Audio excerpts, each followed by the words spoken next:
Hello viewers, আজকে আমি বাঘের কতগুলা বিশেষ নিয়ম শেখাবো, যা শিখলে পরে বাঘ করতে বাঘ বাঘ শেখাতে আমাদের কোনো অসুবিধা হবে না। তো চলুন এই নিয়মগুলা শিখে নিই। 2, 3, 4 এটাকে যদি আমরা 7 দিয়ে ভাগ করি, এখানে ভাগ করলে আমাদের কতটা অঙ্ক বিশিষ্ট সংখ্যা পাবো? 5, 7, 8, 9।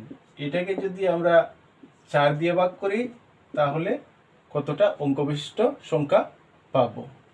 আবার 6, 7, 8, 9, 2 এটাকে আমরা 2, 3, 4 এই সংখ্যাটা দিয়ে ভাগ করলে আমরা কতটা অঙ্ক বিশিষ্ট সংখ্যা পাবো? এইরূপ প্রশ্নের উত্তর যদি আমরা জানি বা বাচ্চাদের শেখাতে পারি তাহলে ভাগ করতে আর কোনো অসুবিধা হবে না। তো আমরা প্রথমে ভাগের বেসিকটা জেনে নেই। যেমন আমি একটা এক্সাম্পল নিই। 7 দিয়ে আমরা 702কে ভাগ করি। তো এটাকে আমরা কি বলি? যে সংখ্যাটা দিয়ে ভাগ করি এটাকে বলি ভাজক। এটাকে কি বলি?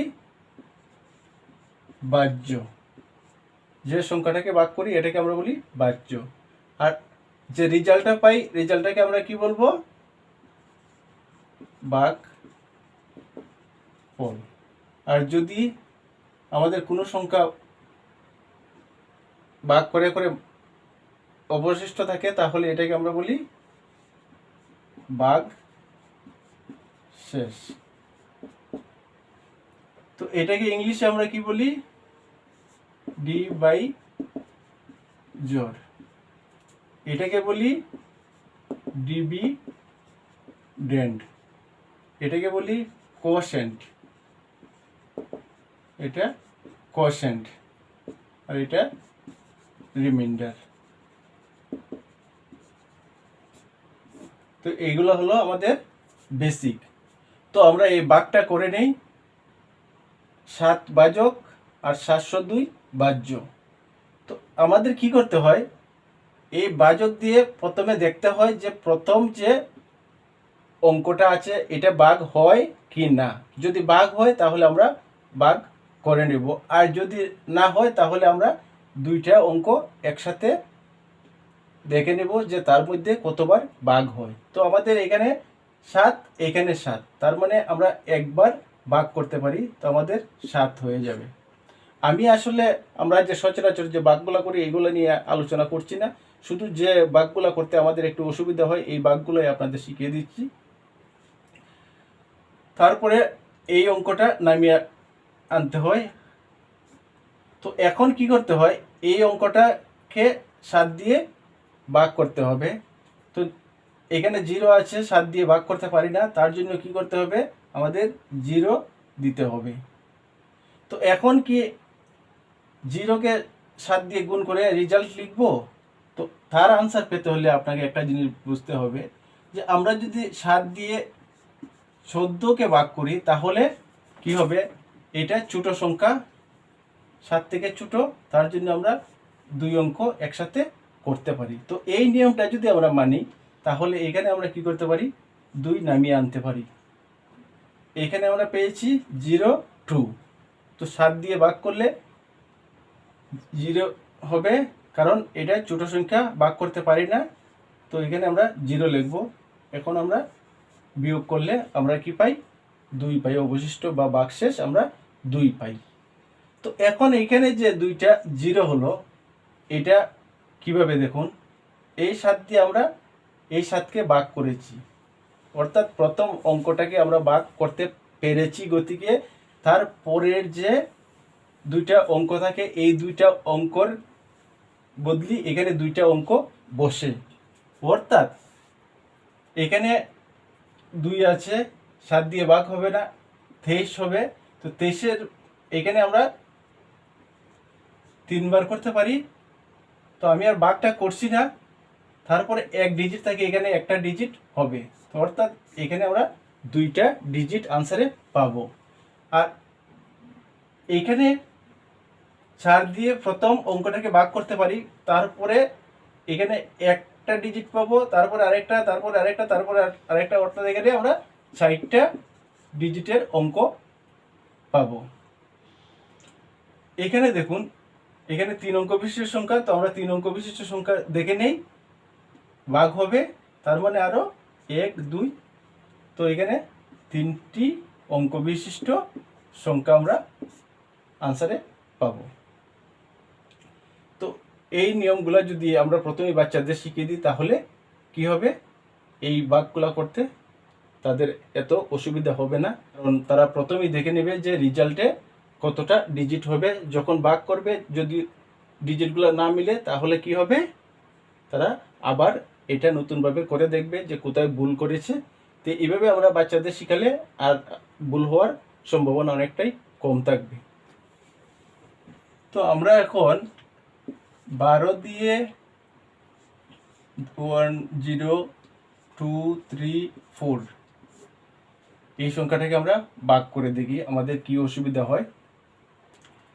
তো আমরা বাজকে দেওয়া আছে 12, তো আমরা প্রথমে 2 অঙ্ক দেখব, কারণ 2 অঙ্ক বিশিষ্ট সংখ্যা। তো এখানে 2 অঙ্ক 10 মিলে তো ভাগ হবে না, কারণ 10 12 থেকে ছোট, তার জন্য আমরা 3 অঙ্ক নিব। তো 3 অঙ্ক করলে আমরা কত পাই, 8 12 96 96, তো এখানে 6 আসবে। তো এখানে আমরা এই অঙ্কটা নামিয়ে আনবো 63। তো 63 যখন হবে তা আমরা 5 দিয়ে করতে পারবো, 5 12 60 হবে। এখানে 3, এই অঙ্কটা নামিয়ে আনবো, 4 হবে। তো 2 বার হবে, 2 12 24 0 10, তো আমরা এটা হবে রিমাইন্ডার বা ভাগশেষ। তো আমরা আরেকটু কঠিন পর্যায়ে করে নিই। এখন আমরা আরেকটা অঙ্ক করে নিই। তো আমরা ভাজক হিসাবে নেই 15, এখানে 1 6 2 4 5 এই সংখ্যাটা আমরা নিলাম। তো 15 দিয়ে যদি 16কে ভাগ করি তাহলে একবার আমরা পাই 15, এখানে 1, তো এই অঙ্কটা নামিয়ে আনি, 2 হবে 12। এখন কি হবে, আমাদের 0 লিখতে হবে, কারণ 12কে আমরা 15 দিয়ে ডিভাইড করতে পারি না, 0 লিখলাম। এখন এই ডিজিটটা আবার নামিয়ে আনতে পারি, তো আমাদের 3 ডিজিট হয়ে গেল।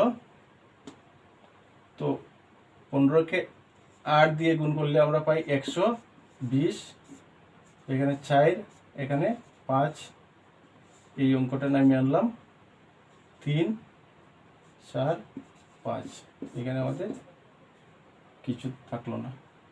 তো আমরা কি এটাকে ভাগ করেছি কয়টা ডিজিট, 1 2 3, আমাদের 4টা ডিজিট আনসারে। তো 4টা ডিজিট আমরা আনসারে পেয়ে গেলাম। তো এইভাবে যদি আমরা বাচ্চাদের শিখিয়ে নিই যে প্রথমেই যে এটাকে ভাগ করলে কত ডিজিটের আনসারটা আমরা পাই বা কত অঙ্ক বিশিষ্ট সংখ্যা তার আনসারটা পাই, তো এটা যদি আমরা বাচ্চাদের ভালোভাবে শিখিয়ে দিতে পারি তাহলে এই ভাগগুলা করতে এত অসুবিধা হবে না। আমরা আরেকটা অঙ্ক করে নেই, তাহলে আমাদের কনসেপ্টটা পুরো ক্লিয়ার হয়ে যাবে। তো আমরা যদি 5 দিয়ে 600, তারপরে আরও লিখলাম 2, তারপরে 4, তো এটাকে করে নেই তাহলে আমাদের আজকের যে নিয়মগুলো শিখা তাহলে আমরা পুরাটা শিখে নিতে পারবো। তো আমরা এই ভাগটাকে করে নিই। তো এখানে একবার হবে 5 1 0, দুইবার হবে 10। তো এখন আমরা এই 0টা নামিয়ে আনবো, ভাগ হবে না 0, তো আমরা আবার এটা নামিয়ে আনবো। আগেই বলেছিলাম যে আমরা 2টা ডিজিট বা 2টা অঙ্ক পর্যন্ত নামাতে পারি, কারণ আমরা কি বলেছিলাম 7 দিয়ে 14কে ভাগ করার সময় আমরা 1 অঙ্ক পাই, অর্থাৎ 2 ডিজিটকে বা 2 অঙ্ককে আমরা 1 অঙ্ক দিয়ে ভাগ করতে পারি। এই নিয়ম আমরা মনে রেখে আমরা 2টাও নামিয়ে আনতে পারবো। তো তো এখন আমাদের কি করতে হবে, আবার একটা জিরো দিতে হবে, কারণ 5 দিয়ে 2কে ভাগ হবে না। তো এখন আমাদের কি করতে হবে, রেজাল্ট লিখতেই হবে। আমরা এইভাবে 2 জিরো লিখে নিলাম, 2, এই 4টাকে নামিয়ে আনবো, 4। তো এখন হবে 4, এখানে 20 হবে, 4 ভাগশেষ। তো বন্ধুরা, আমার এই নিয়মগুলা আপনাদের ভালো লাগলে আমার চ্যানেলকে আপনারা সাবস্ক্রাইব করবেন, যাতে আরও নতুন নতুন নিয়ম আপনারা পেয়ে যান। আর ভিডিওটিকে বন্ধুদের শেয়ার করবেন, যাতে আপনার বন্ধুরাও নিয়মগুলো জানতে পারে। আর আপনাদের মূল্যবান লাইক কমেন্ট অবশ্যই দেবেন। ধন্যবাদ।